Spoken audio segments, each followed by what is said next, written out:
Hey ISACA New York chapter members. I'm Megan. I'm one of your board members and the Emerging Professionals Chair. We're really sorry we can't see you live and in person, and hopefully you and your family are doing well. As you know, we've been putting together coffee break sessions throughout the year, having close-knit conversations with our young and emerging professionals, with our chapter's experienced professionals. I wanted to take that concept and make it virtual. My first guest is a really great coworker of mine, Justin Stamps. He is a senior manager of IT Audit at IPG and also a New York chapter member. So grab your coffee and listen in on our conversation. Sam, thank you for joining me today. Thank you for having me. How are you handling the coronavirus outbreak? Well, so I am currently, situated at home, working from home, like a lot of us. It has had its challenges. I Yeah. think just kind of your loss of freedom, is a bit frustrating. But at the same time, I feel like technology is bringing us closer together during this time, and Exactly. So yeah, I wanted to talk a little bit about, careers and development during this time. So, yep. first off, give me your 30-second recap, your elevator spiel of your career so far. Sure, sure. Yep. So I have been, I guess, in IT audit for 14 years now. I actually started, I know, right? Time flies. But I actually, my degree was in management information systems, and I actually did get a concentration in internal audit. I went to one of the few schools that does have an internal audit program. And so I started just doing internships. I actually had 3 internships prior to joining Deloitte full time. And then I spent my first 8.5 years at Deloitte, and then the remainder of that time here at IPG. When did you graduate? So I actually graduated in 2006. Okay, So, okay. So and so actually, you it was did. right.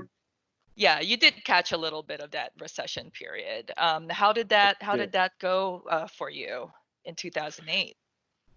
Yeah. So I was still relatively junior at that time, and it was a challenging time. Actually, maybe uncertain time is probably a better word.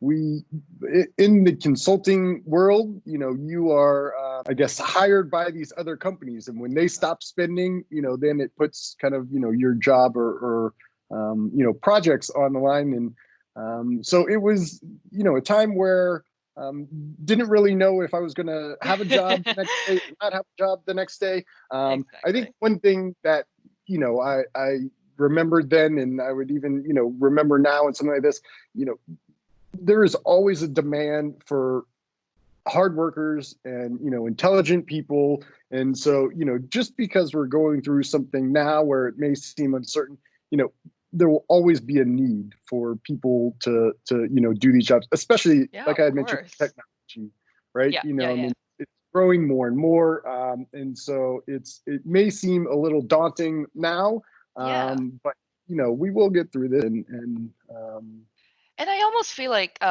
compliance jobs in general, you're always going to have a GDPR, you're always going to have a SOX, out there, yes. and there's always going to be something, for us, for our industry specifically. Yeah, I know, when I was actually going through college and found out about internal audit, and that was right around SOX had come out shortly there before, and I remember talking to my father about it, and he was saying that it's the Guaranteed Auditor's Job Act, right? It has given us a an opportunity to actually have a career, and Mm, to your point, there will always be something new. I mean, CCPA is coming out yep. in the US, and that's causing a lot of work. And same thing for GDPR. So, Yeah, and yeah, while yeah. actually, both of those in and of themselves may not necessarily be technology related, but it does kind of go hand in hand with data and privacy. Yep. And so, how does or how are you using technology to protect that data Yeah. and restrict it and things like that. So Now going back to the 2008 crisis, I graduated in 2008. May 2008, in fact. Oh my And then we all know what happened in the summer, after the summer of 2008. God. And to be honest, it took me a year and a half to finally find something that I liked, and which was an internal audit. So do you have any advice for emerging or young professionals out there that's gonna graduate in a month, and is about to enter the workforce? I think the first thing is stay optimistic, right? I mean, just in general, things will turn around. And so even if it may seem, a little daunting right now, doing things like networking is an excellent, way to help advance your career. And then also, using this time to, get up to date on trainings and certifications. For most career paths in the audit world, you need to have some kind of certification by the time you make manager, right? And so if you're Agreed. able to actually do some of those studying and tests now, get that certification out of the way, that makes you more eligible for some of these jobs that may come up. And that's actually one of the things that I did for getting my CIA exam. I know slightly different from ISACA, but I went through and actually was able to take those exams prior to joining Deloitte full time. And so then I was a leg up from all the other people who were just hearing about it for the first time. A lot of them didn't realize, oh, I need to, continue educating, myself. So I think, focusing on some of those, I mean, I do have my CIA certification. I do have my CISA certification as well. And then ones that I'm thinking about now is, AWS practitioner.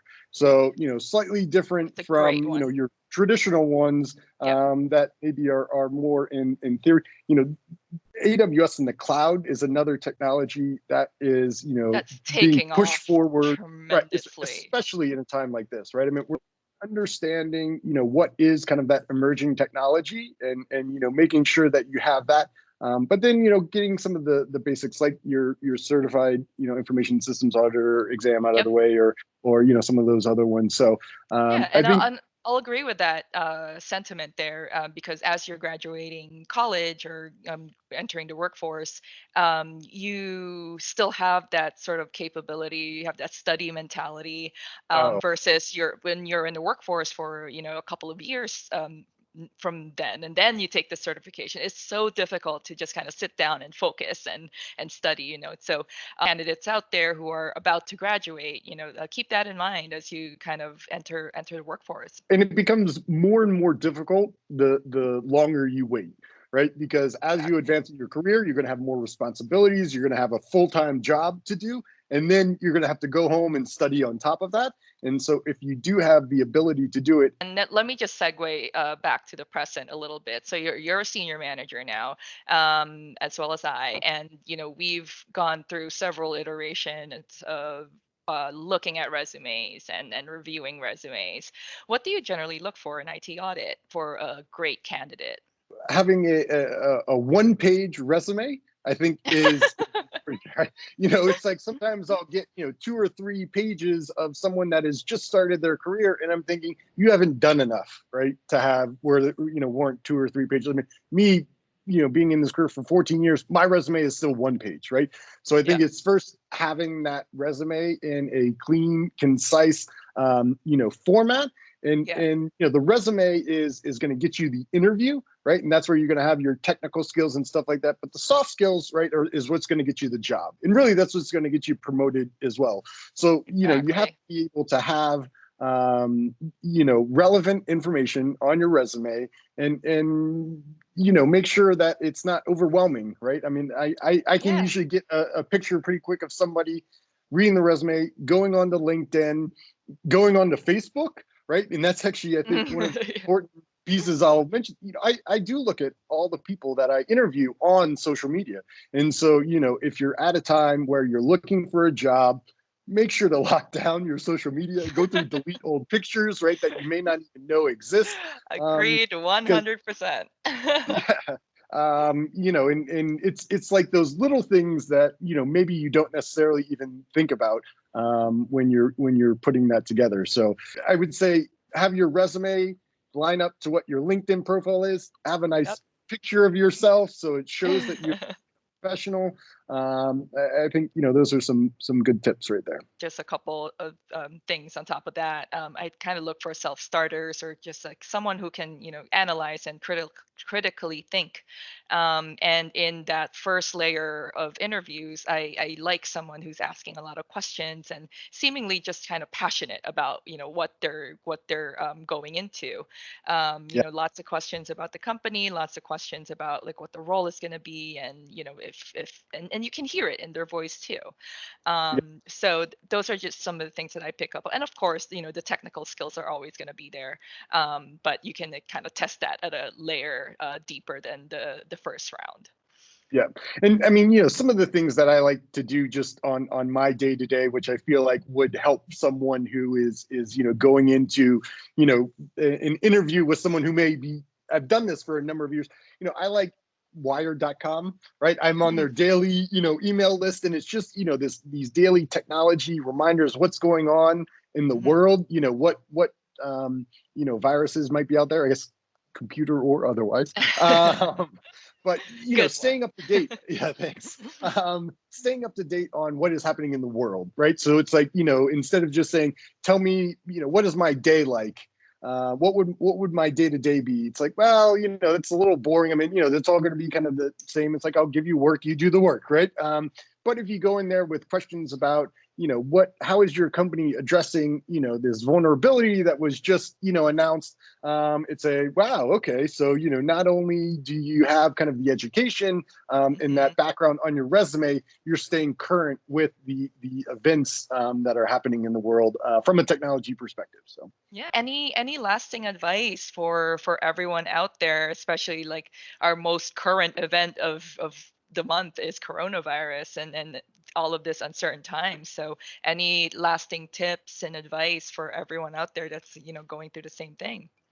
yeah, no, I'll go back to one of my earlier points. It's just, people who do good work will always be in demand, right? So, stay on top of what, is currently in, the world, and stay on top of, your certifications and things like that. So that, when you go in and somebody says, what have you been doing for the last 3 months, while you've been, furloughed at home or Quarantine. whatever it Yeah. is. It's like, it's a, hey, I did these initiatives. I went on and I started taking an AWS practitioner certification. All of that stuff is, I mean, there's so much training out there that you could do, on any one of these, where it's free, it's on demand, it's online. And so, I think just making sure that you're staying up to date on your skills, stay up to date on what's happening, and then continue to do things like this. I mean, ISACA has so many networking opportunities, and Mhm.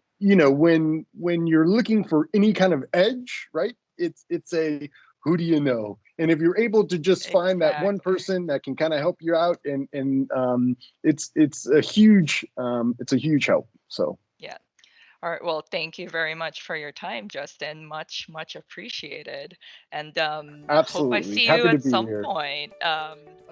Thanks again, Justin, for that quick conversation. If you're interested in appearing in a future coffee break session, please message me on LinkedIn.